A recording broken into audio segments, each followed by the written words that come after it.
नमस्कार साथियों, कैसे हैं आप सभी। इस सेशन में आप सभी का हार्दिक स्वागत है। दोस्तों, आज ये हमारी रेशियो एंड प्रोपोर्शन अनुपात और समानुपात की पहली क्लास है। तो देखिए, इसमें हम समझेंगे कि रेशियो क्या होता है, उसके बाद हम प्रोपोर्शन को समझेंगे।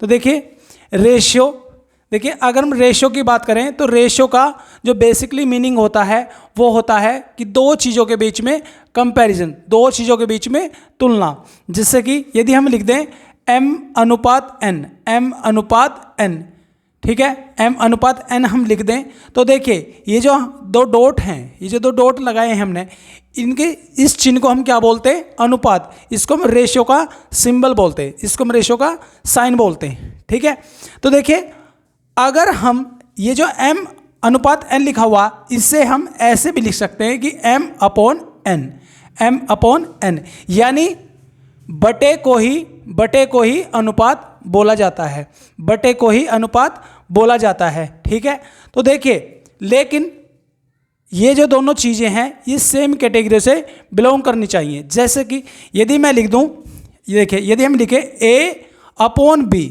इज कॉल्ड रेशियो, यहां पे हमने लिख दिया रेशियो।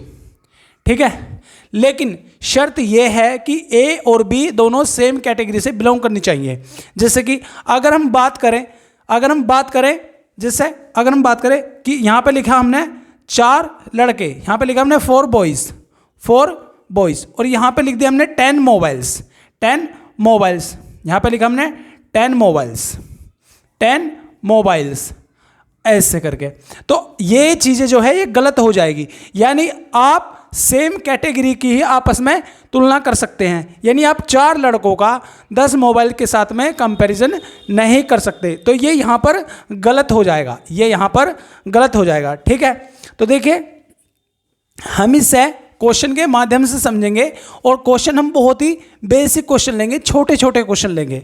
ठीक है, तो देखिए ये जो साइन है, ये जो 2 डॉट लगे हुए हैं, इसी को हम अनुपात बोलते हैं, इसी को हम अनुपात का चिन्ह बोलते हैं। अब हम बात करेंगे थोड़ा सा बता दें हम कि समानुपात क्या होता है। देखिए समानुपात का मतलब है कि समान अनुपात। देखिए जो शब्द है समानुपात, समान अनुपात। जैसे कि यदि हम लिखें a अनुपात b समानुपात। देखिए समानुपात के लिए ये हमें 4 डॉट की जरूरत होती है, a अनुपात b समानुपात c अनुपात d, तो इसको हम बोलते हैं समानुपात। जैसे कि इसका मतलब होगा कि जो अनुपात a और b का होगा वही अनुपात c और d का होगा। तो हम इसे ऐसे भी लिख सकते हैं कि a अपॉन b बराबर के c upon d, a upon b बराबर के c अपॉन d।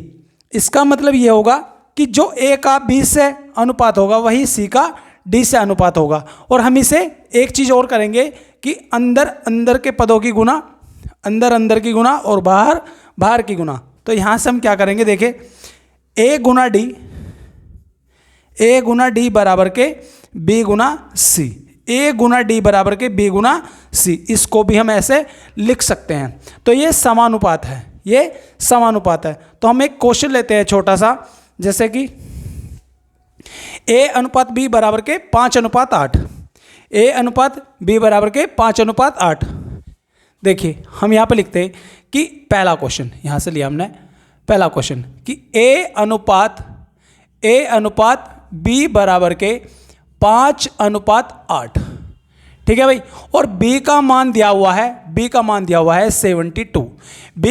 दिया हुआ है 72। ठीक है, तो देखिए मैं आपको एक चीज़ बता देना चाहता हूं कि अनुपात का कोई भी मात्रक नहीं होता। आप अनुपात को अपनी तरफ से कुछ भी मान सकते हैं, आप x भी मान सकते हैं, आप y भी मान सकते हैं, आप कुछ भी मान सकते हैं। मान लीजिए ये लिखा हुआ है कि p अनुपात q बराबर के 3:5, तो आप इनके लिए कुछ भी मान सकते हैं। आप इसे ऐसे भी लिख सकते हैं कि 3x अनुपात 5x। और देखिए इसमें सबसे अच्छी बात यह होगी, आप बता नहीं सकते, आप सिर्फ अनुपात को देखकर बता नहीं सकते कि ये किन 2 संख्याओं का अनुपात है। मान लीजिए हमने लिखा 2:3 2:3 हमने ये लिखा। तो आप इसको देखकर नहीं बता सकते कि ये किन दो संख्याओं का अनुपात होगा, क्योंकि ये जो अनुपात है, देखिए ये अनुपात जो है, ये अनुपात 4 और 6 का भी हो सकता है, 4 और 6 का भी हो सकता है। ये अनुपात जो है 4 और 6 का भी हो सकता है, ठीक है। और ये जो अनुपात है, ये जो है, ये तुम्हारा 12 और 18 का भी हो सकता है, 12 और 18 का भी हो सकता है। देखिए जो अनुपात होगा वो दोनों संख्याओं को किसी एक सेम नंबर से भाग देने पर आएगा। जो अनुपात होगा वो किन्हीं दो संख्याओं को सेम नंबर से भाग देने पर आएगा। जैसे कि अगर हम 4 और 6 को भाग दें, ठीक है ना, अगर हम 4 और 6 को भाग दें तो 2 दूनी 4 और 2 तिया 6, तो 2:3, यानी 2 से दोनों संख्याओं को हमने भाग दिया, 4 और 6 को हमने 2 से भाग दिया, ठीक है, तो 2:3 आया। वैसे हम 12 और 18 को भाग दे दे 6 से, तो 6 दूनी 12 और 6 तिया 18। देखिए हम 6 से भाग दे तो 6 दूनी 12 और 6 तिया 18, यानी 2:3 ऐसे भी आ जाएगा। तो आप सिर्फ अनुपात को देखकर ये जज नहीं कर सकते कि ये किन दो संख्याओं का अनुपात है, ठीक है। तो देखिए यहां पर दिया हुआ है, जो हमारा क्वेश्चन था, A/B बराबर 5:8, तो B बराबर दिया हुआ 72।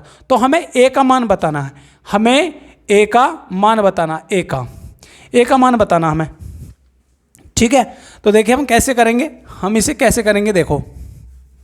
हम इसे कैसे करेंगे। देखिए हमें दिया हुआ है B का मान, तो हम A का मान निकालेंगे।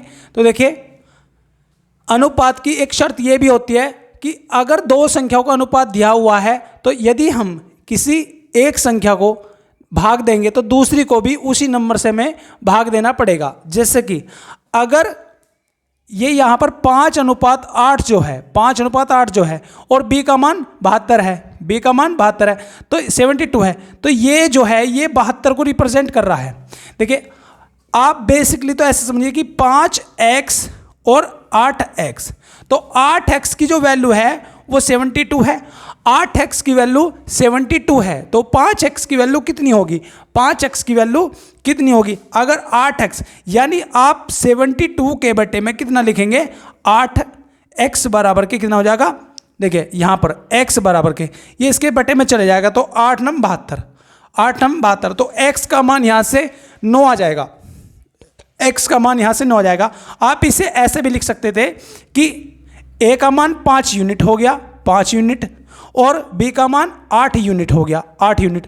अगर 8 यूनिट 72 के बराबर है, यदि 8 यूनिट 72 के बराबर है, तो 5 यूनिट कितने के बराबर होगा, 5 यूनिट कितने के बराबर होगा, तो आप ऐसे लिख सकते हैं कि 72 बटे में, देखिए 1 यूनिट कितने के बराबर होगी, बटे में 8, तो यहाँ से 1 यूनिट का मान आ जाएगा 9। तो यदि 1 यूनिट 9 को रिप्रेजेंट कर दिया है, तो 5 यूनिट कितने को रिप्रेजेंट करेगी, 9 पंजे 45, यानी A का मान हो जाएगा 45, ठीक है भाई, A का मान हो जाएगा 45, 45, ठीक है ना। तो देखिए इसमें एक शर्त होती है, अगर जितने गुना पे 8 को बिठाएंगे उतने ही गुना पे हमें 5 को भी बिठाना पड़ेगा। अनुपात का मतलब होता है अगर दो संख्याओं का अनुपात आ रहा है A और B, तो यदि B को हम किसी संख्या से गुना करेंगे तो हम A को भी उसी संख्या से गुना करेंगे, और जो अनुपात होगा उसको हम किसी भी नंबर से यदि हम गुना करते हैं तो उसका अनुपात चेंज नहीं होता है, ठीक है भाई। चलो हम अगला सवाल लेते हैं, आप प्रैक्टिस करते हुए चलिए सवालों के साथ में, ठीक है।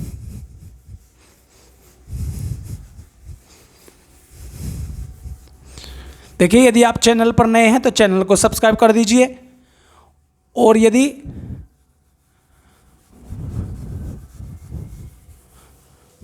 चलिए अगला सवाल देखिए, x अनुपात y जो दे रहा है 4:7, x अनुपात y बराबर 4:7 है, ठीक है। तो यहां पर जो है y की वैल्यू दी हुई है, कितना 36, y की वैल्यू है 36। तो आपको x का मान बताना है, व्हाट इज x। तो x क्या होगा आपको यही पता करना है, x बराबर क्या। तो देखिए यदि हम इन्हें ऐसे मान लें कि x अपॉन y बराबर के 4x और 7x, ठीक है। सॉरी, यहां से यूनिट चेंज कर लीजिए, आप यहां से आप यूनिट चेंज कर लीजिए, ठीक है। आप यहां से यूनिट चेंज कर सकते हैं। देखिए इसे 4 यूनिट मान लीजिए, इसे 7 यूनिट मान लीजिए। तो x अपॉन वाई की जो वैल्यू आ गई वो आई है 4 यूनिट और 7 यूनिट। तो देखिए यहां पर y के जो मान है वो 36 है, और ये यहां पर गलत हो गया भाई, थोड़ा सा गलत हो गया यहां पर। देखिए ये यहां पर हम x का मान है, x का मान है, x का मान 36 है, x का मान 36 है। तो देखिए यहां से मैं y का मान, देखिए माफ़ी चाहेंगे यहाँ पर y का मान। तो देखिए यहाँ पर क्या होगा, देखिए तो 4 यूनिट जो है, 4 यूनिट किसको रिप्रेजेंट कर रहा है, 36 को।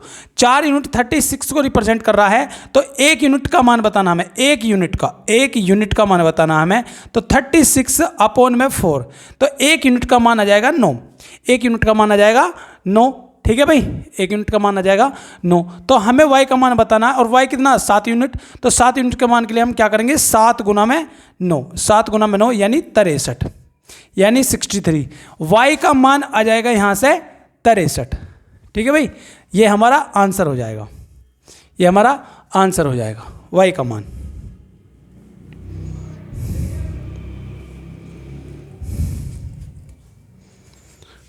देखिए अगला क्वेश्चन,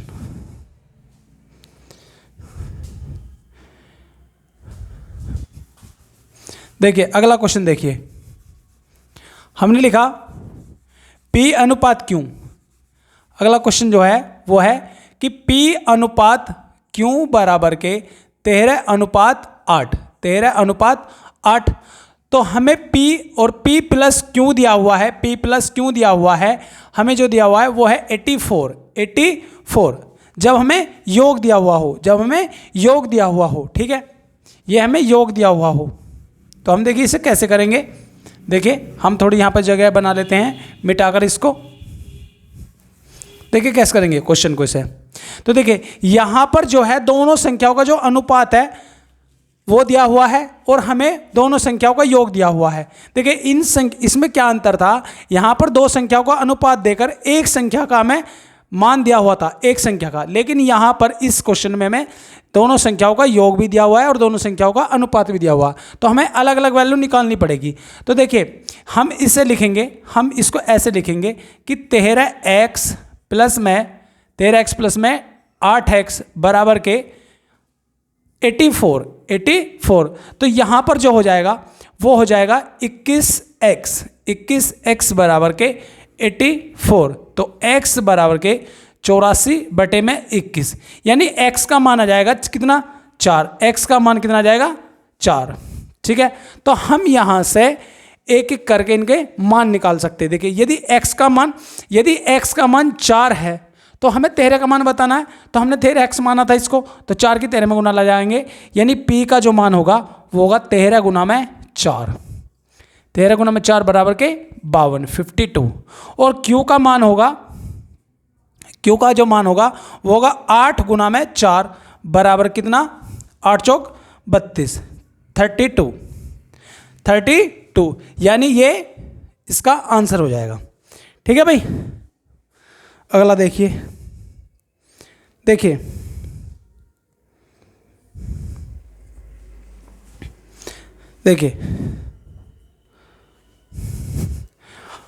अगला क्वेश्चन देखते हैं हम। देखिए बेसिक छोटे छोटे क्वेश्चन हैं, यहाँ पर हम ज़्यादा लैंग्वेज नहीं लिख रहे हैं, हम अपनी प्रैक्टिस कर रहे हैं, सीख रहे हैं हम सिर्फ अपनी। देखिए अगली क्लास में हम क्वेश्चन करेंगे, क्वेश्चन लिखा हुआ मिलेगा आपको, ठीक है। देखिए कैसे करेंगे क्वेश्चन। देखिए A अनुपात B बराबर के 7:11, 7:11 ये दे रखा, 7:11 है। और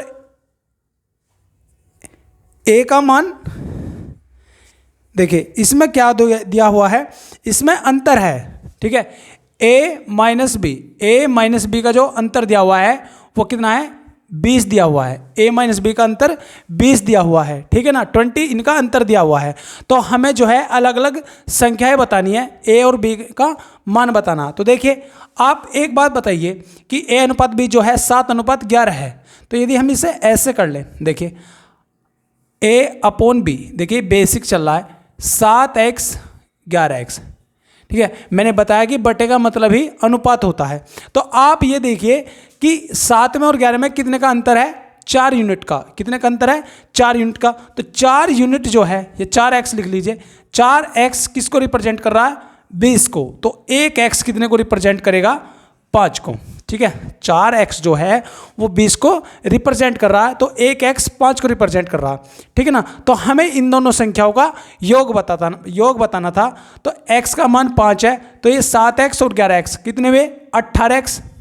देखिए 7x और 11x मिलके कितने हुए, 18x, और 1x का मान कितना है, 5। तो 18 पंजे 90, यानी हम 18 गुना में 5 लगा दें तो यहां से 90 इस क्वेश्चन का आंसर हो जाएगा।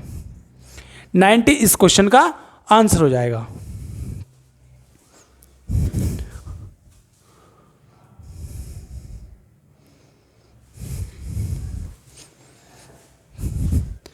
चलिए एक क्वेश्चन लिखते हैं हम। देखिए भाई हम छोटी छोटी वीडियो बनाएंगे। एक क्वेश्चन लिखते हैं हम अभी।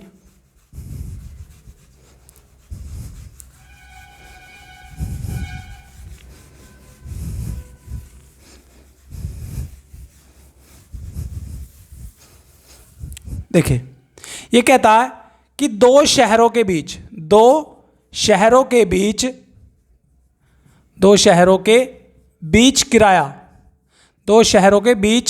किराया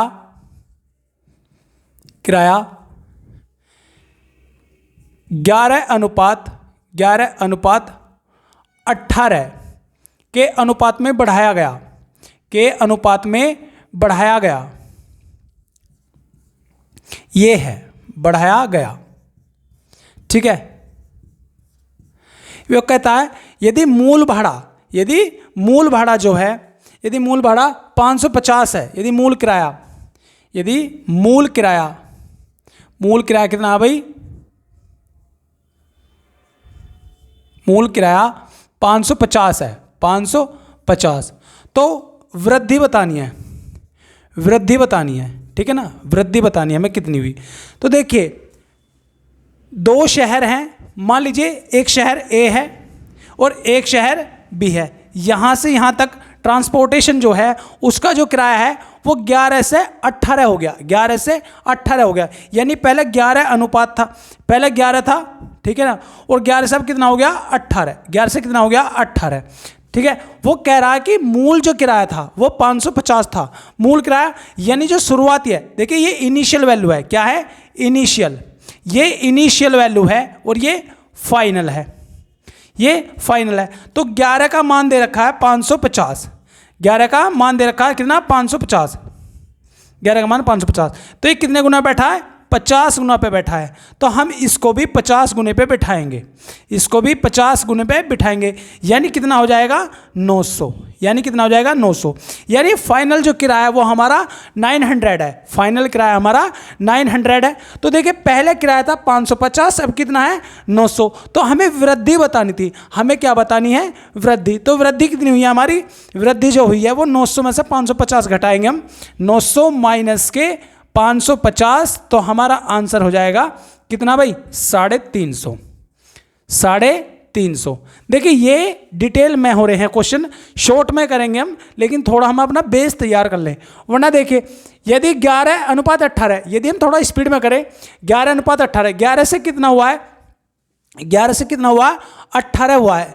और मूल जो किराया था, जो ओरिजिनल किराया था हमारा, शुरुआती जो था, जो इनिशियल था, इनिशियल का मतलब जो शुरुआती जो किराया था वो था 550। तो 11 का गुना दे रखा 550, यानी 50 गुने पे बैठा है, तो 18 को बैठा दो। लेकिन इसमें जो है वो अंतर पूछा था, तो 11 5 गुने बैठा। देखिए हम ऐसे भी कर सकते थे, 11 और 18 के बीच कितना अंतर आ, 7 यूनिट का अंतर आ रहा, 7 यूनिट का। और 11 कितने यूनिट पे बैठा है, 50 गुने पे। तो 7 गुना में हम देखिए हम क्या कर सकते हैं, मैं यहाँ पे लिख के दिखाता हूँ कि यहाँ पे दिख रहा होगा, देखिए हम ऐसे भी कर सकते थे कि 7 गुना में 50 बराबर के 350, ऐसे भी कर सकते थे हम शॉर्ट में। तो अभी हमारा बेसिक चल रहा है तो इसलिए हम बेसिक थोड़ा समझ रहे हैं, ठीक है ना। तो हम अपनी छोटी छोटी वीडियो बनाएंगे और इनको करते हुए चलेंगे। तो आज के लेक्चर में हम सिर्फ इतने ही रखेंगे, ठीक है। यदि आप चैनल पर नए हैं तो चैनल को सब्सक्राइब कर दीजिए और वीडियो को शेयर कर दीजिए, ठीक है। मिलते हैं हम अपनी अगली क्लास में, तब तक के लिए नमस्कार।